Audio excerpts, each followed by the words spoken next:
Brothers and sisters, boundaries are important. In a family dynamics, the in-laws have their rights. The husband and wife has their rights. The children have their rights. Give each one their rights. And the husband and wife should understand together what are the boundaries between them and their in-laws. What are the boundaries between them and their relatives? What are the boundaries between them and their children? And even between the husband and wife there are boundaries. There's a level of privacy. The husband does not own his wife and all her property. The wife does not own her husband and all his property and his time and his emotions and everything. You don't own your children and everything. Allah owns them. We are entrusted with them. We have authority over them, but they are a trust to bring them up in a healthy environment. So for example, some in-laws may have a cultural, ethnical sort of strictness that the daughter-in-law, for example, has to live with the in-laws upon marriage. There is a boundary. The privacy is gone. There could be territorial boundaries being broken. And what happens is we start to break the bridges between us. So there's nothing wrong with family sitting down and talking a little bit about boundaries in a loving, caring manner, and instead of having bridges broken between each other.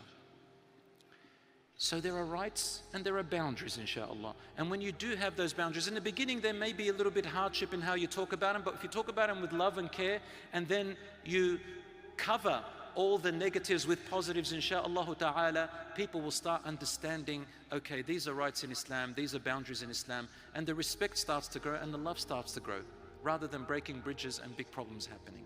Islam has drawn out the boundaries, alhamdulillah, but if we have mawadda, goodness with each other, love with each other, mercy with each other, things can be a lot better, insha'Allah ta'ala.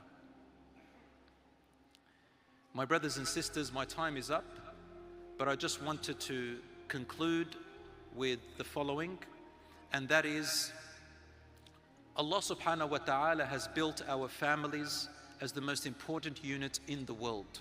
If your family is intact and good, if you are intact and good as an individual, your family will also be intact and good. If your family is intact and good, then the community starts to get affected. If every family was like that, the community becomes better. If the community becomes better, other communities are affected, and then it affects the ummah.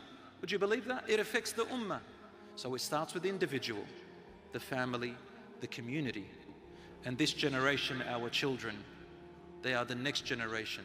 They are so precious, but they require patience, mercy, assistance, giving and taking, flexibility, love, listening.